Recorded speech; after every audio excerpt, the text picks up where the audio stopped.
cadre. Remercier et garantir aux uns et aux autres que les différents amendements qui ont été portés vont être reflétés et cristallisés dans les projets de loi qui sera déposé d'ici au mois de mars à l'Assemblée nationale.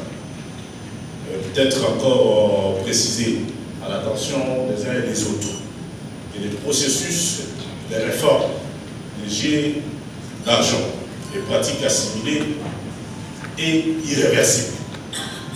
C'est vrai, il y a un certain nombre d'acteurs qui posent un certain nombre d'actes dans le sens d'entraver la bonne marche de ces processus, mais il faut préciser que le gouvernement est décidé à pouvoir assainir les secteurs et éviter à ce qu'un certain nombre de pratiques abusives et de pratiques illégales ne puissent demeurer au sein de ces secteurs.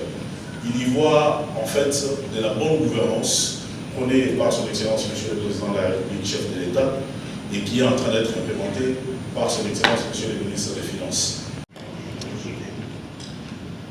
De prime abord, au nom de l'administration du ministère des Finances,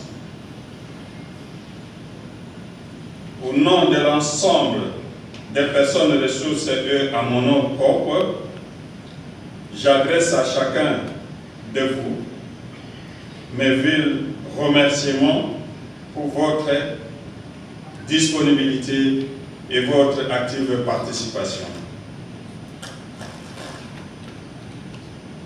J'ai saisi de même cette occasion pour dire un grand remerciement à son Excellence, Monsieur le Ministre des Finances, son Excellence Doudou Fouamba,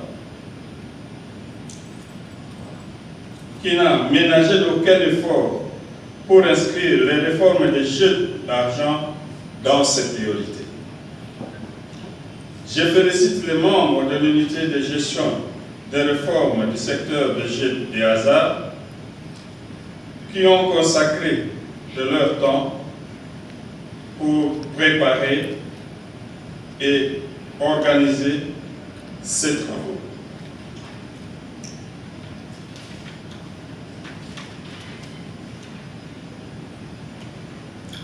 Nous arrivons à cet effet à la fin de cet atelier de validation technique de projet de loi portant sur les principes généraux du secteur des jeux d'argent et pratiques assimilées en République démocratique du Congo. Cet atelier de validation technique du projet de loi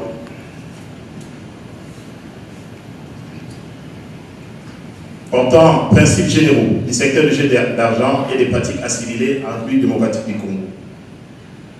Au nom de son Excellence, Monsieur le Ministre des Finances, empêché, qui aurait vraiment souhaité être là, à mon nom propre, je tiens à exprimer notre profonde gratitude pour votre engagement et votre participation active tout au long des travaux.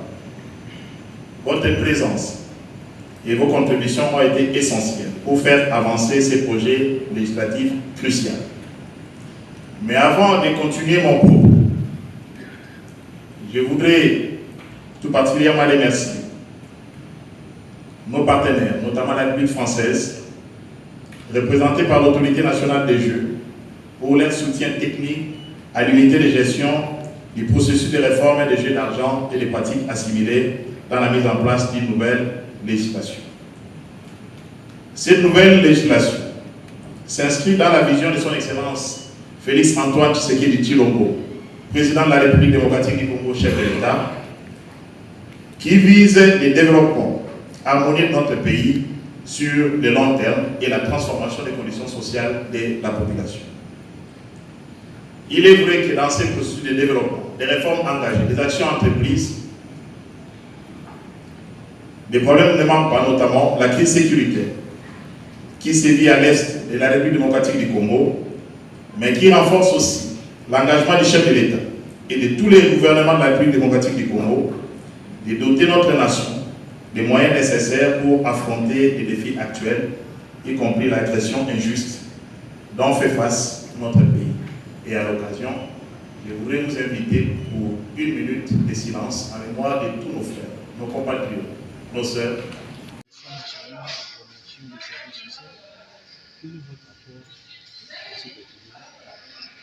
J'aimerais d'abord remercier son Excellence M. le ministre des Finances qui a invité notre structure, l'établissement public du Fonds national de promotion du service social.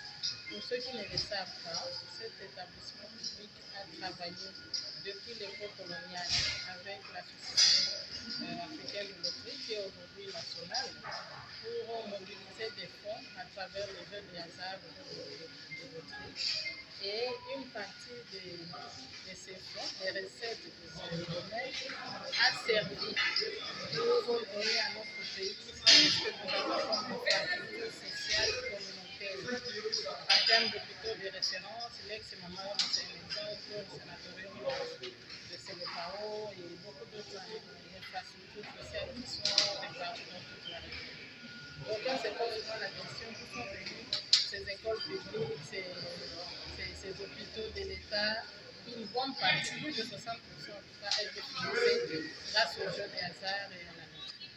Et donc, son Excellence, M. le ministre des Finances, a compris en donnant encore de l'espoir à notre peuple, en régionalisant ce secteur, il va de soi et ça évolue ensemble avec la régionalisation du secteur social. Et je le remercie beaucoup pour ça. Vous savez, pour ceux qui connaissent l'histoire, il y a eu des logements qui étaient acquis grâce au fonds d'avance et c'est le Fonds national de promotion du service social à l'époque coloniale qui payait ces fonds d'avance et les logements ont été construits pour toute personne qui avait du travail.